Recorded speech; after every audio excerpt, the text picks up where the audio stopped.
by Chair. Okay. Good evening.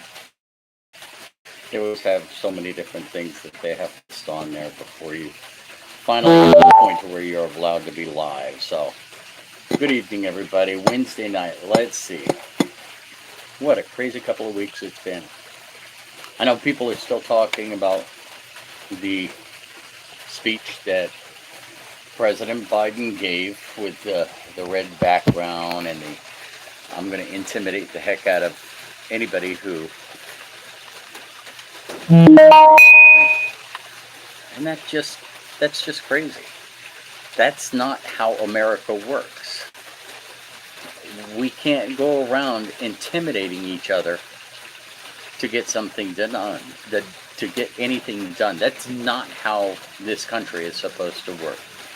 So, with that in mind, besides the fact we thought he was being a little bit, well, not a little bit, being over the edge.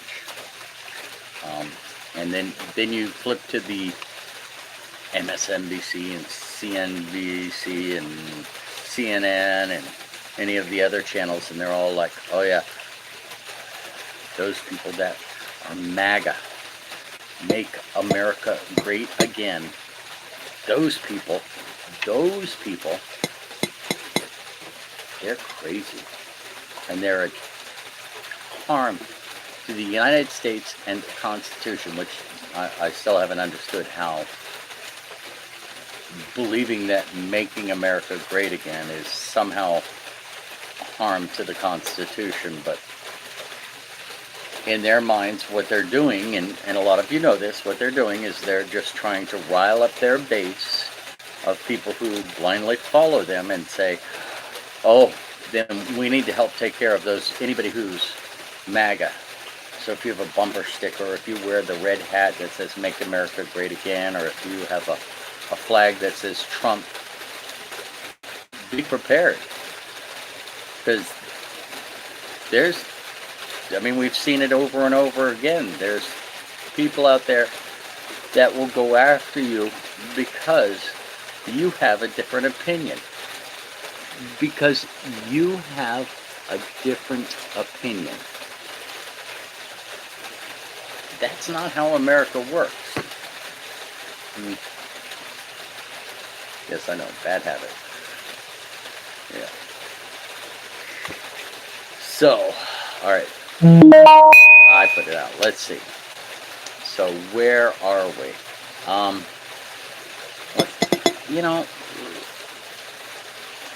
I came up with a thought. I think it's a very good thought, and I would appreciate anybody's feedback. Anybody that, I know there's nobody watching right now, but there's people that will watch these things later on, and that's perfectly fine. I'm going to try and continue to be on Wednesday nights at 7 o'clock. I know I haven't been on for the last couple of weeks, but you have to excuse me for that. I don't have any excuses, just I wasn't. So I am now. And I'm going to try and continue to make sure every Wednesday night up until the election, until I get elected for office. And I really believe that there's some things going to show that Demings, which I have the greatest respect for in a lot of ways, although I don't like what she's done since she's been in Congress, or Rubio, I'm sorry, I don't have any respect for Rubio at all. They're not going to be able to win against me when enough of you people realize that I'm the viable candidate in more ways than any of them, because I stand for America first. I stand proudly for America first, and we need to start looking at that. So the question, I know I said this before, let me go back to that. So the question I have that I've used, and there's a couple of them, but this one's important. When a state elects a representative, somebody to represent them in Washington, D.C., whether it's Senate or Congress, why is the government paying that person and not the state?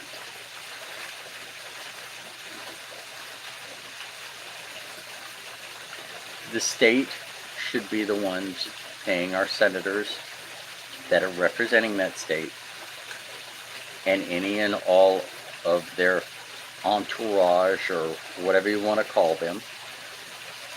The state should be paying for all of their Congress people and all of their staff, entourage, followers, whatever. Because they're there to represent the state. By allowing the government to pay them, they become a government employee. And they're no longer really representing the state anymore.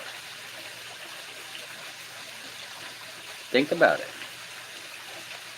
I'd love to hear anybody's argument on that and how, if I'm wrong, how I'm wrong. But that's my opinion. Now, the other one. Let's see. So, what was the other question?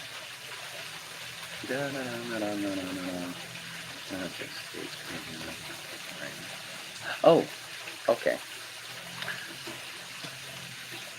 When I get into office, there's a lot of new American First representatives, whether it be in Congress or the Senate. We've seen it all over. Trump's selected these people, and President Trump has said these people are the ones that he's backing and standing behind, and they've been elected, and they're going to Congress, and they're going to go to the Senate. I will work to gather them together and form our own group, but we won't be a four-person whiny little squad. We'll be a company. We'll be more than a platoon. We'll be a company. And we'll say, you know what? Things are going to start going the way we want them to go. Because if four little girls can run around and say, you know, global climate and cows fart and children in cages and they can make a president, which isn't hard with Biden, but we won't go down that road, do what they want him to do. And imagine what a company of us, American First, in both the Senate and the House can do. And the first thing, once I get this group of people together, the first thing I want to do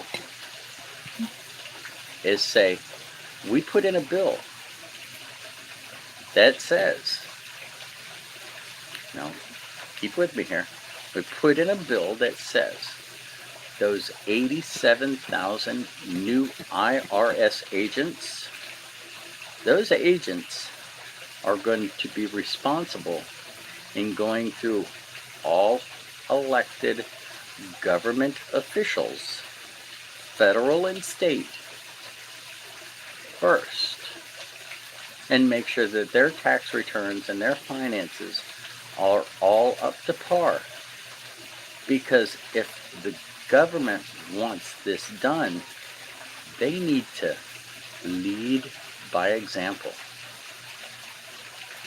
Now, I'll say it again just so everybody catches up with me. In forming this platoon, this company of American First senators and congresspeople, and I know there's some up there on the Hill already that they feel like they're running into a brick wall, and believe me, we're coming to help. We will stop any bills from being passed until you first pass. All IRS agents will go through any elected official, and all, not any, all. We're not going to do, you know, what if they're this, or what if they're tenure, or what. All elected officials, IRS statements, finances, bank accounts, including their families and their family members, first, before those IRS agents are allowed to go out and go after anybody in the public. because 87,000, I don't think we have that many rich people in the United States, but we do have a lot of regular blue collar workers. There's more than 87,000 of us. And if anybody thinks for a minute that they want to hire these 87,000 to just go after rich people, no, that's your right. You can think whatever you want. We will put in a bill that will say all IRS agents will go after all elected officials first and check their taxes, their finances, including their family finances, to make sure that the government leads by example. Because we want to make sure that the representatives that we have up there, Senate, Congress, and any other elected official, and all elected officials, aren't taking bribes or underhanded deals, because we know they wouldn't do that, right? So they should all, with no problem, sign off on this bill, and it should pass with ease, because that's how a government should work. They should lead by example. And then we'll jump into the, if you're representing a state, then the state should be paying your check and no longer the federal government, because we really need limited government. This country was founded on the idea of the states had the power. The government was a supplemental thing in a lot of respects. Certainly we need the government for some oversight, and we need the government to control the military in a lot of respects, because we no longer have the state militias, which was the original intent of the Constitution. We now have 3, 4, 5 branches now of the military, with the Space Force being enacted. The government has to oversee that, but they still have to answer to the states. And the states, the way they answer to the states, the way the government answers to the states, is by the representatives that we send there. So if the state sends me, then part of my job is to ensure that the government is not being wasteful and dishonest and taking advantage. So I really didn't want to spend a lot of time on here tonight, because I know people have a tendency not to listen too long, but be rude or mean, but I just figured this would be a good start for us. So again, on Wednesday nights, and if you think I should do more of them than just Wednesday night, let me know. There's comments that you can comment on, or you can leave remarks after I'm done with the show. But I enjoy sharing my and I hope many of you do also. We can take this back. We can ensure that this country continues to thrive the way it was supposed to thrive. I was watching, I don't know if anybody else watches Jim Price, but I like some of his shows. He's very educational in a lot of respects. But I was watching one of his things, and he's pointing out that, you know, a lot of the stuff that we get from China. Now, in a lot of people's eyes, China is not our friend. They actually have taken advantage of companies that have gone over there, and they've taken away their rights as far as whatever product they were manufacturing. China's taken it over, and it's become their property and their. So China in so many ways is not our friend. And I won't say it any harsher than that right now, because I don't want people to get too upset. But I do want you to realize, at the beginning of the pandemic, remember this, at the beginning of the pandemic, all right, we all were scared and worried and heard all these things from Dr. Burke and Dr. Fauci and all the specialists and stuff out there, that this Wuhan flu or this China virus or COVID or whatever you want to name it, and excuse me if I named it something that might upset some people. Words don't hurt people. Really, they don't. But everything that we needed as far as medical equipment came from China. Now, we can manufacture any of those things. We should be manufacturing any of those things and all of those things. Backups, maybe we can have some backups from other countries. There's other countries besides China that we could be buying from too. But the idea that we have to rely on China for medical equipment like masks, that's just ludicrous. That's just crazy. So let me end it on that note. I appreciate the time. I appreciate you listening. God bless America. Let's take this country and put it back on the right direction together. I love y'all.